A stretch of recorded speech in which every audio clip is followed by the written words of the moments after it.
আল্লাহর নবীর কাছে এক যুবক এসে বলতেছে, আল্লাহ গো আল্লাহর রাসূল, আমাকে জিনা করার জন্য অনুমতি দেন, পারমিশন দেন।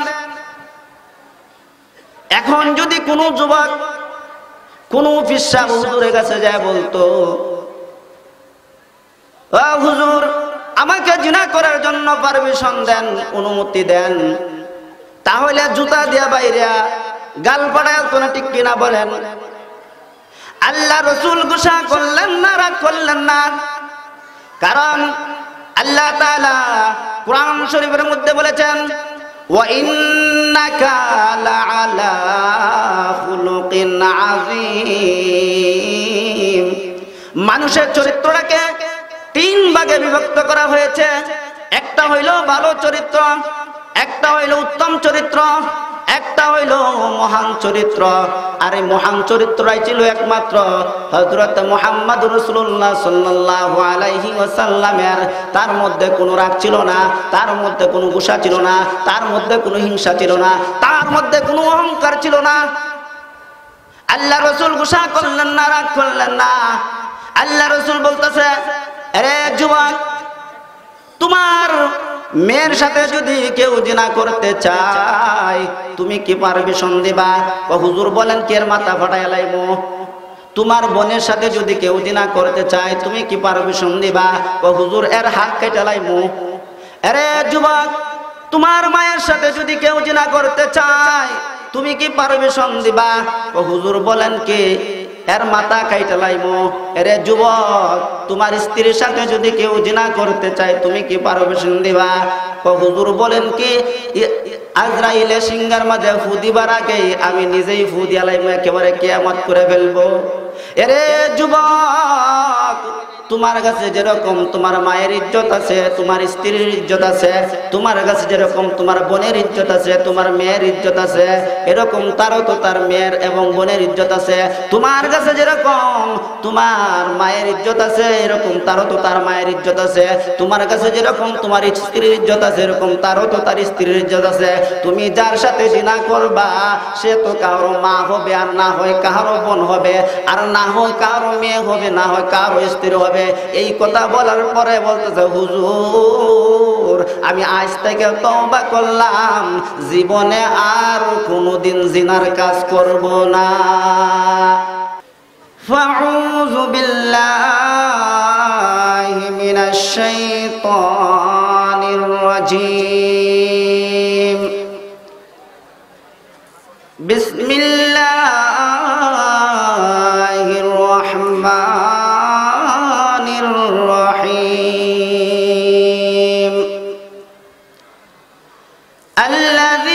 আল্লাযীনা হুম ফী সালাতিহিম খাশিউন।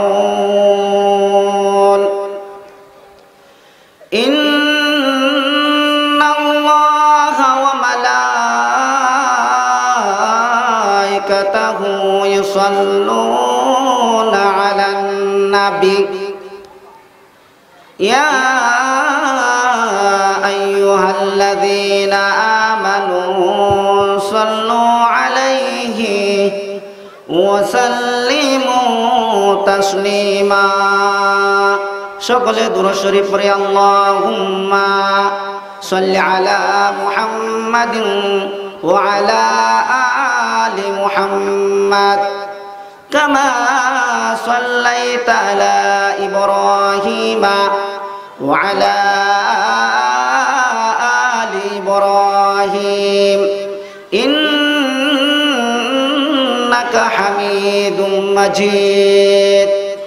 আল্লাহুম্মা বারিক আলা মুহাম্মাদিন ওয়া আলা আলি মুহাম্মাদ কামা বারাকতা আলা ইব্রাহিমা ওয়া আলা আলি ইব্রাহিম ইন্নাকা হামিদুম মাজিদ। কার লাগিয়া কান্দ মানুষ, কার লাগিয়া হাসো, কার লাগিয়া কান্দ মানুষ, কার লাগিয়া হাসো,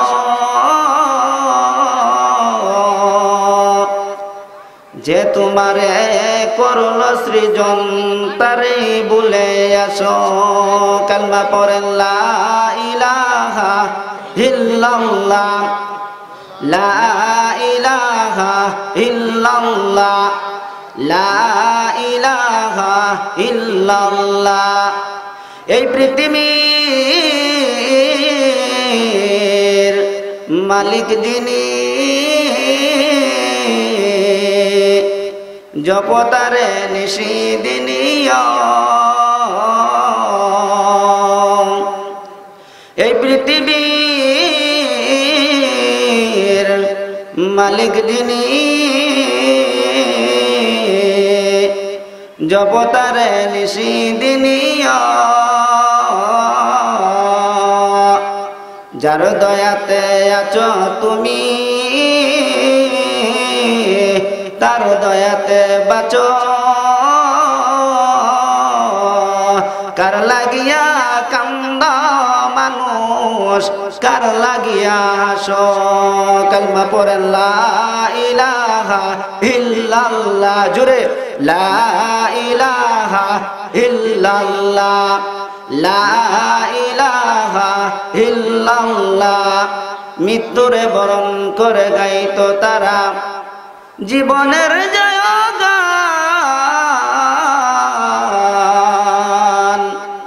দিনের খাতিরে জররা কাতরে সর্বস্ত সেই মুসলমান। আজ কোথায় গেল সেই মানব দরদি তাওহীদি সন্তান? কোথায় গেল সেই সোনার মানুষ?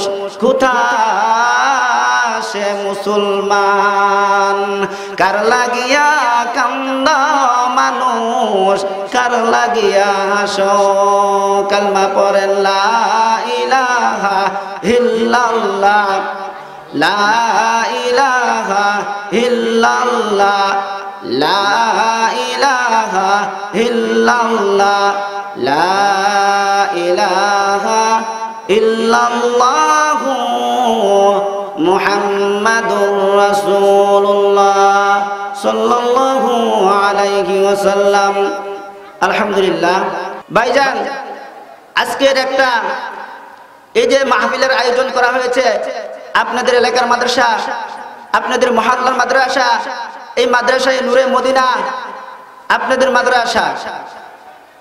আল্লাহ তাআলা যেন এই মাদ্রাসায় নূরে মদিনাকে কিয়ামত পর্যন্ত কবুল করেন। সকলে বলেন আমিন। আরো জোরে বলে আমিন।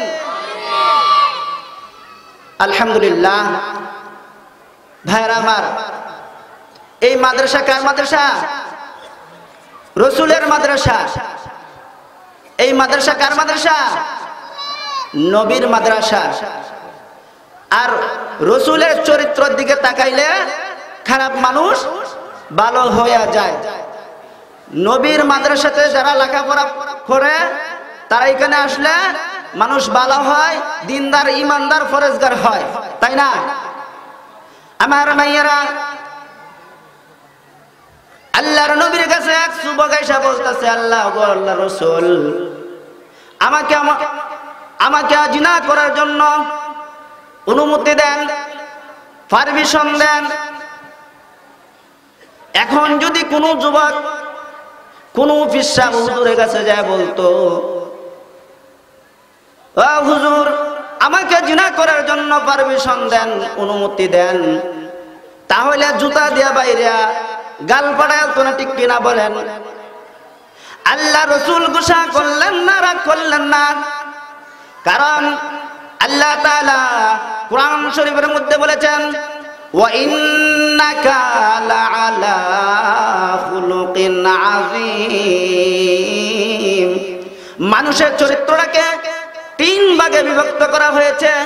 একটা হইল ভালো চরিত্র, একটা হইল উত্তম চরিত্র, একটা হইল মহান চরিত্র, আর এই মহান চরিত্রই ছিল একমাত্র হযরত মুহাম্মদ রাসূলুল্লাহ সাল্লাল্লাহু আলাইহি ওয়াসাল্লামের। তার মধ্যে কোনো রাগ ছিল না, তার মধ্যে কোনো গুসা ছিল না, তার মধ্যে কোনো হিংসা ছিল না, তার মধ্যে কোনো অহংকার ছিল না। আল্লাহ রাসূল গুসা করলেন না, রাগ করলেন না।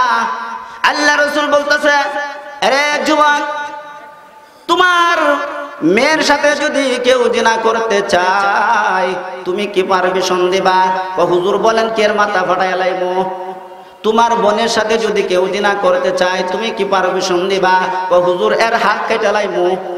আরে যুবক, তোমার মায়ের সাথে যদি কেউ জিনা করতে চায় তুমি কি পারমিশন দিবা?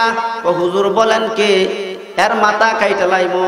আরে যুবক, তোমার স্ত্রীর সাথে যদি কেউ জিনা করতে চায় তুমি কি পারমিশন দিবা? ও হুজুর বলেন কি আজরাইলে সিংহার মাঝে ফু দিবার আগেই আমি নিজেই ফু দিয়া লাইমো, একেবারে কিয়ামত করে ফেলবো। আরে যুবক, তোমার কাছে যেরকম তোমার মায়ের ইজ্জত আছে, তোমার স্ত্রীর ইজ্জত আছে, তোমার কাছে যেরকম তোমার বোনের ইজ্জত আছে, তোমার মেয়ের ইজ্জত আছে, এরকম তারও তো তার মেয়ের এবং বোনের ইজ্জত আছে। তোমার কাছে যেরকম তোমার মায়ের ইজ্জত আছে এরকম তারও তো তার মায়ের ইজ্জত আছে।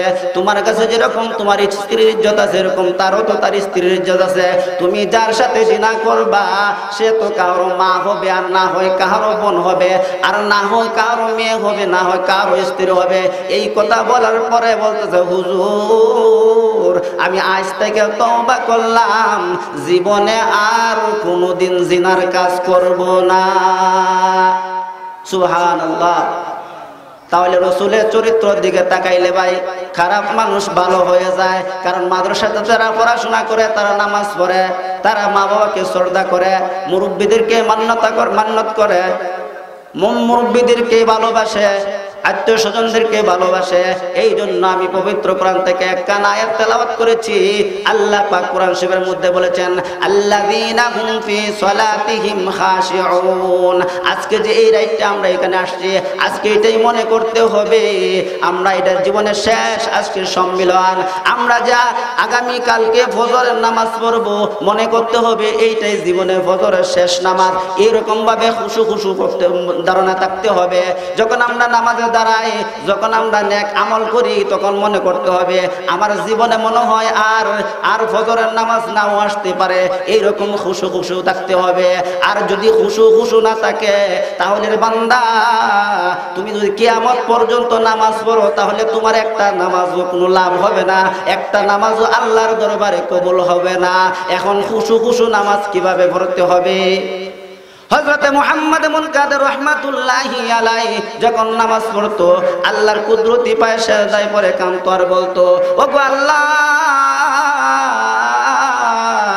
তোমার কুদরতি পায়ে সেজদা দিলে এত মজা, এত স্বাদ, মনে চাই তোমার কুদরতি পায়ে সারাদিন সেজদায় পড়ে থাকতাম।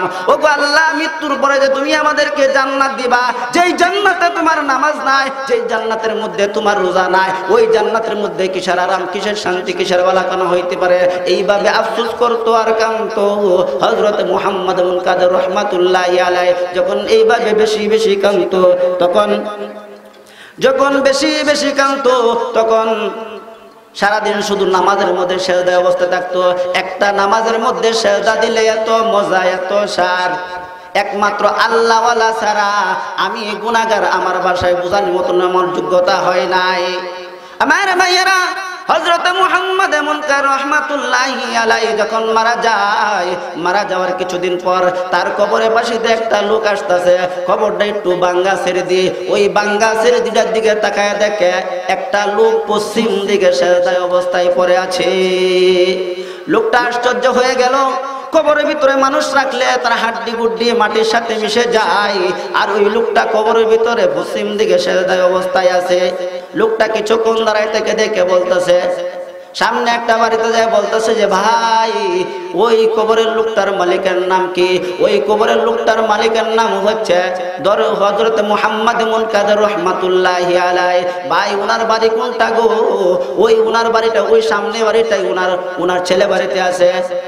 সামনে বাড়িতে যায় ডাকতেছে যে ভাতিজা, ও ভাতিজা ভাতিজা বলে যখন ডাকতেছে, ছেলেটা ঘর থেকে দৌড় মারে আসলো, আসে বলতেছে কি চাচা কি আসল বিষয়, আপনাকে তো চিনতে পারলাম না, আসেন বসেন, কি নিবার জন্য এসেছেন? না বাবা, আমি কোনো কিছু নিবার জন্য আসি নাই, তবে একটা কথা জানবার জন্য এসেছি। যে কি কথা? তোমার আব্বা দুনিয়া থাকতে কি করতো? আমার আব্বা দুনিয়া থাকতে বেশি বেশি নামাজ পড়তো, আল্লাহর কুদরতি পায়ে সেজদায় পড়ে কাঁদতো আর বলতো, ও গো আল্লাহ, তোমার কুদরতি পায়ে সেজদা দিলে এত মজা এত স্বাদ, মনে চাই তোমার কুদরতি পায়ে সারাদিন সেজদায় পড়ে থাকতাম। ও গো আল্লাহ, মৃত্যুর পরে যে তুমি আমাদেরকে জান্নাত দিবা, যেই জান্নাতের মধ্যে তোমার নামাজ নাই, যেই জান্নাতের মধ্যে তোমার রোজা নাই, এই জান্নাতের মধ্যে কিসের আরাম, কিসের শান্তি, কিসের বালাখানা হইতে পারে? এইভাবে আফসোস করতো আর কাঁদতো। লোকটা চোখের পানি ছেড়ে দিয়া ছেলেটাকে বুকের মধ্যে জড়াইয়া ধরে বলতেছে, রে বাবা, তোমার আব্বা আল্লাহর কাছে যে দোয়া করেছে, আল্লাহ পাক তোমার আব্বার দোয়া কবুল করেছে। আমি দেখে আসলাম তোমার আব্বাকে কবরের ভিতরে পশ্চিম দিকে সেজদায় অবস্থায় পড়ে আছে। তাহলে ভাই খুশুর সাথে পড়তে হবে। আমরা যখন মাদ্রাসাতে পড়াশোনা করলে নামাজটা খুশুর সাথে অন্তত পড়তে পারবো, আল্লাহকে আমরা ঠিক মতো ডাকতে পারবো। মাদ্রাসাতে পড়াশোনা করলে দুনিয়াতেও কোনো লস নাই, আখিরাতেও কোনো লস নাই। আমার ভাইয়েরা, আবু মহিউদ্দিন আব্দুল কাদের জিলানীর বাবার নাম ছিল আবু সালেক মুসাফি রহমাতুল্লাহি আলাইহি। আবু সালেক মুসাফি রহমাতুল্লাহি আলাইহি নদীর পারে আল্লাহর ইবাদত করে, আল্লাহ আল্লাহ জিকির করে। হঠাৎ করে দেখে একটা নদী দিয়ে পেপল যাইতেছে ভাসিয়া। উনি কি করলো? ক্ষুধার তাড়নায় খেয়ে ফেললো। খাওয়ার পরে ভিতরে একটা ধাক্কা দিল, আমি কার মাল খাইলাম, আমি কার হক খাইলাম, কিন্তু মালিকের কাছে তো আমি জিজ্ঞাসা করে খাই নাই। ওনার ভিতরে একটা ধাক্কা দিল, এমন ধাক্কা, না না বসে থাকা যাবে না, না না আর বসে থাকা যাবে না। আমি যার মাল খাইছি, যার হক খাইছি, তার কাছে আমি যাইয়া ক্ষমা চাইব। উনি কি করলো? নদীর পার দিয়ে হাঁটা শুরু করলো। যাইতে যাইতে ভাইজান বহু দূর যখন যায় দেখে এই ফলের বাগান। উনি ভাবতেছে মনে হয় এই বাগানের এই ফলটা হবে। উনি যায়া দারোয়ানের কাছে জিজ্ঞাসা করলো যে ভাই, ওই ফলের বাগানের নাম কি গো? ফলের বাগানের মালিকের নাম কি? ফলের বাগানের মালিকের নাম হচ্ছে হযরতে মুহাম্মদ মুনকাদির রহমাতুল্লাহি আলাইহি। উনার সামনে আমাকে নিয়ে চলেন। উনার সামনে নিয়ে চললো, যায় সালাম দিল, আসসালামু আলাইকুম ওয়া রাহমাতুল্লাহ। হুজুর, আমার একটা ভুল হয়েছে, আপনি আমাকে ক্ষমা করে দেন, আমাকে আপনি ক্ষমা করে দেন। হুজুর, আমি একটা ভুল করেছি, নদী দিয়ে একটা বাসা ফল যাইতেছে, মনে হয় আপনার বাগানেরই ফলটা হবে, হুজুর আমাকে আপনি ক্ষমা করে দেন। উনি বুঝে ফেললো নিশ্চয়ই আল্লাহর ওলি হবে না, ওকে সহজে ছাড়া যাবে না, ওকে এত তাড়াতাড়ি ছুটি দেওয়া যাবে না। বলতেছে, বাবা তুমি পরের ফল খাইছ, পরের মাল খাইছ, তোমাকে এত সহজে ছুটি দেওয়া যাবে না, তুমি 1 বছর আমার বাড়িতে থাকতে হবে। 1 বছর রওয়ার পর বলতেছে, হুজুর এখন কি আমি যাইতে পারি? করে না বাবা, তুমি যেহেতু না খইয়া খাইছো, মালিকের কাছে না জিজ্ঞাসা কইরা খাইছো, তোমাকে এত সহজে ছুটি দেওয়া যাবে না, আরো 1 বছর তুমি আমার বাড়িতে থাকতে হবে, আরো 1 বছর আমার বাড়িতে থাকতে হবে। আরো 1 বছর যখন রইল, বলতেছে, হুজুর এখন আমি কি যাইতে পারি? না বাবা, তোমাকে এত সহজে ছুটি দেওয়া যাবে না, তুমি এত আল্লাহওয়ালা মানুষ, পীর বুজুর্গ মানুষ, পরের মাল খাইছো, তোমাকে এত সহজে ছুটি দেওয়া যাবে না, আরো 1 বছর থাকতে হবে। এইভাবে বাবার আমার 1 বছর, 2 বছর, 3 বছর যখন রইল, এখন যায় বলতেছে, হুজুর এখন কি আমি যাইতে পারি? করে বাবা যাইতে পারো, তবে একটা শর্ত আছে। কি শর্ত? আরে আবু সালেক, তুমি যদি আমার শর্ত মানো, আরে আবু সালেক, আমি তোমার ফলের দাবি ক্ষমা করে দিব। হুজুর কি শর্ত? আগে বলো তুমি শর্ত মানবা কিনা? হুজুর বলেন, আমি রাজি আলহামদুলিল্লাহ। এইবার বলল, আরে আবু সালেক, আমার একটি মেয়ে আছে, মেয়েটি আমার কানা ন্যাংরা বুবা বদি, দেখতে কালো বিচ্ছি। ওই কানা ন্যাংরা বুবা বদি দেখতে কালো বিচ্ছি মেয়েটাকে যদি তুমি বিবাহ করো, এরে আবু সালেক, আমি তোমার ফলের দাবি ক্ষমা করে দিব। আশ্চর্য ব্যাপার, তো কানা ন্যাংরা বুবা বদি দেখতে কালো বিচ্ছি তো কোনো বিষয় না, কিন্তু এটা মুখ দেয়া কথা বলতে পারে না, পাও দেয়া হাঁটতে পারে না, দেখতে কালো বিচ্ছি তো কোনো ব্যাপার না। কিন্তু ওই মেয়েটাকে যদি আমি বিবাহ করি, আমি বাড়িতে লয়ে যাই, এলাকায় লয়ে যাই, লোকেরা আমাকে কি বলবে, আমার সিসি করবে, বলবে কি একটা কানা ন্যাংরা বুবা বদি একটা দেখতে কালো বিচ্ছি মেয়েটাকে বিবাহ করেছে, আর বিবাহ যদি না করি তাহলে আমার ফলের দাবি ক্ষমা করবে না। এখন কি করা যায়? কতক্ষণ চিন্তা ধারণা করে বলতেছে যে হুজুর আমি রাজি আছি আলহামদুলিল্লাহ। এইবার ভাইজান বিবাহ করায় দিল, এইবার বিবাহ করে দিল। বিবাহ করায় দেওয়ার পর বলতেছে যে বাবা তুমি আসো, তুমি তোমার রুমে বসো, তোমার স্ত্রী তোমার কাছে আসবে। এইবার যায় রুমের মধ্যে বসে মনে মনে চিন্তা করতেছে, আমার স্ত্রী আমার কাছে কিভাবে আসবে? ও তো পাও দিয়ে হাঁটতে পারে না, মুখ দিয়ে কথা বলতে পারে না, ও তো চোখ দিয়ে দেখে না, আমার স্ত্রী আবার আমার কাছে কিভাবে আসবে? যদি গড়িয়ে গড়িয়ে আসতে পারতো আর মুখ দিয়ে কথা বলতে পারতো, আমি তাকে যায় কুলো করে আনতাম যায়া। এইভাবে চিন্তা ধারণা করতেছে। এইভাবে যখন চিন্তা ধারণা করতেছে, কিছুক্ষণ পরে দেখে এক হাতে ভাইজান শরবতের গ্লাস, আর এক হাতে পাকা, এইভাবে এক কদম দুই কদম দিয়ে আসতেছে। এত সুন্দর, পূর্ণিমা চাঁদের মতন সুন্দর, চক্ষু দুইটা হরিণের চক্ষুর মতন সুন্দর। দরজার সামনে আসে বলতেছে আসসালামু আলাইকুম। ওয়া আলাইকুম সালাম। তোমার নাম কি গো? আমার নাম উম্মুল খায়ের ফাতেমা।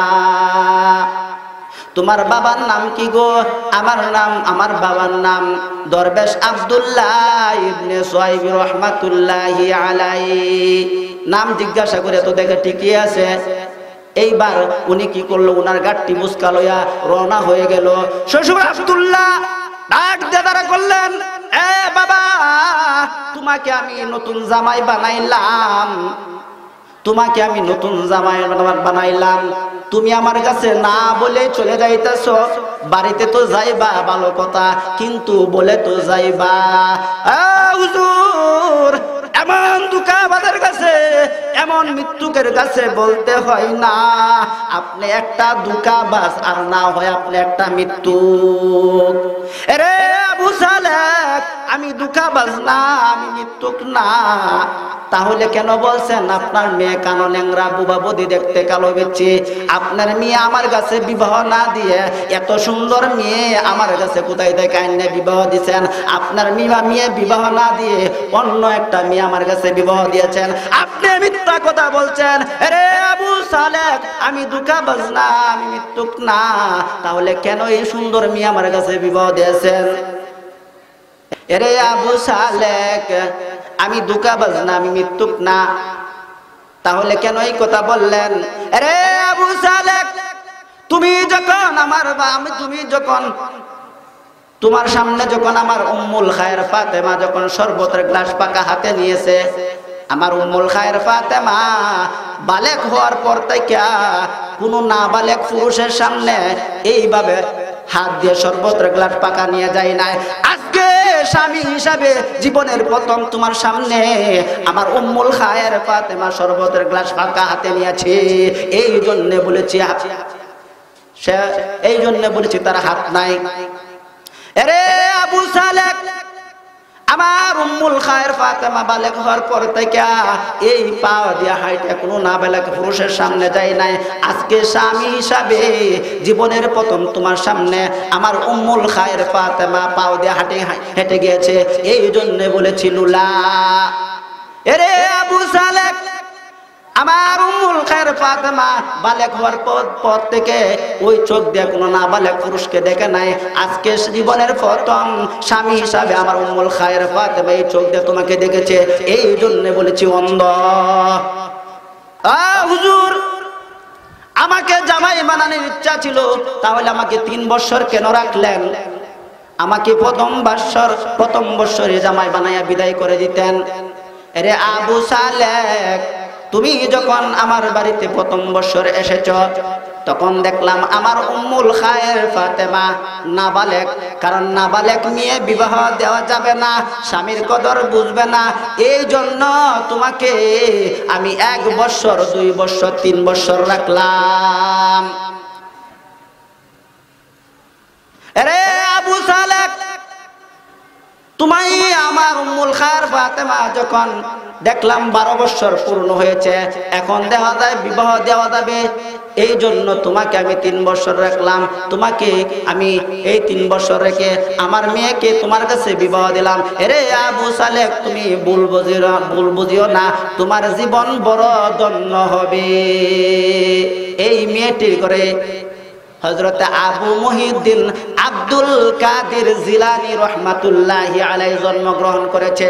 আব্দুল কাদের জিলানী যখন জন্মগ্রহণ করেছে, যখন 6 বৎসর হয়েছে, এই মাদ্রাসার জীবন তার গঠন হয়েছে। 6 বৎসর যখন হয়েছে, হাফসির রাজায় আবু হাফ উমর শাইখ সিরাজউদ্দিন আবু হাফ উমরের কাছে পাঠাইলো, 600 দিনার দিয়া পাঠাইলো। বাবার একটা দিনারের দাম 20 টাকা, এই রকম 600 দিনার দিয়া পাঠাইলো। বলতেছে, বাবা তোমার উস্তাদকে এই 600 দিনার নিয়া তুমি দিবা, যেহেতু তুমি জীবনের প্রথম আল্লাহর কোরআন শিক্ষা নিবা। জোরে কোন সুবহানাল্লাহ। যেহেতু তুমি জীবনের প্রথম আল্লাহর কোরআন শিক্ষা নিবা, আর বলবা আব্বা বাড়িতে নাই, আম্মা বলেছে 6 লক্ষ দিনার না, 600 দিনার না, 6 লক্ষ দিনার যদি থাকতো, আমার আম্মা আপনাকে এই 6 লক্ষ দিনার দিয়ে আপনার কাছে আমাকে পাঠাইতো। এইবার উস্তাদ খুশি হয়ে সবক দিল, বাবা তুমি পড়ো আউযু বিল্লাহি মিনাশ শাইতানির রাজিম, বিসমিল্লাহির রহমানির রহিম। বাবা তোমাকে আমি এতটুকু সবক দিলাম, সংক্ষিপ্ত করতেছি। এইবার বলতেছে, বাবা তুমি পড়ো, তোমাকে সবক দিলাম, এতটুকু পড়ো। আব্দুল কাদের জিলানী সবক দেওয়া দিল, উস্তাদ ইস্তিনজায় চলে গেল, বলতেছে বাবা তুমি পড়ো, আমি আসতেছি। এইবার আব্দুল কাদের জিলানী আউযু বিল্লাহি বিসমিল্লাহির রহমানির রহিম শুরু করে। আব্দুল কাদের জিলানী আউযু বিল্লাহি বিসমিল্লাহ পরে শুরু করে, এইভাবে পড়তে পড়তে 18 পারা পর্যন্ত যখন মুখস্থ করলো, তখন উস্তাদ উজু করে বসে হতভম্ব হয়ে বসে রইল, যে ফুলারে দিলাম কি আর ফুলা করতেছে কি। উস্তাদ উজু করে ঘরের মধ্যে এসে বলতেছে, বাবা আসো সবক দাও।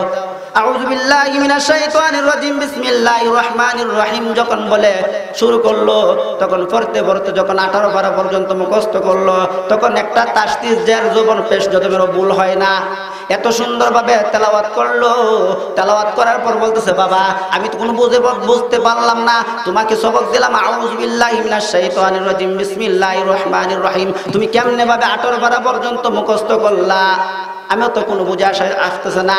কয় হুজুর, আমি যখন আমার মায়ের গর্ভে ছিলাম, আমার মা প্রতিদিন আমাকে গর্ভে থাকাকালীন অবস্থায় প্রতিদিন কোরআন শরীফ তেলাওয়াত করতো, আমি মায়ের কোরআন শরীফ তেলাওয়াত গর্ভে থাকাকালীন অবস্থায় শুনতাম। হুজুর, যখন আমি দুনিয়াতে ভূমিষ্ঠ হয়েছি, তখন আমার আম্মা যখন আমাকে রাত্রেবেলা শোয়ার ডান দিকে দুধ পান করাইতো, তখন আমার আম্মা প্রথম 9 পারা কোরআন শরীফ তেলাওয়াত মুখস্থ করতো। হুজুর, আমি মায়ের ডান দিকে দুধ পান করার সাথে সাথে প্রথম 9 পারা কোরআন শরীফ তেলাওয়াত মুখস্থ করেছি। হুজুর, আমার আম্মা যখন আবার বাম দিকে ফিরিয়া যখন আবার বামের দুধ পান করাইতো, তখন আমার আম্মা আরো 9 পারা কোরআন শরীফ তেলাওয়াত মুখস্থ করতো।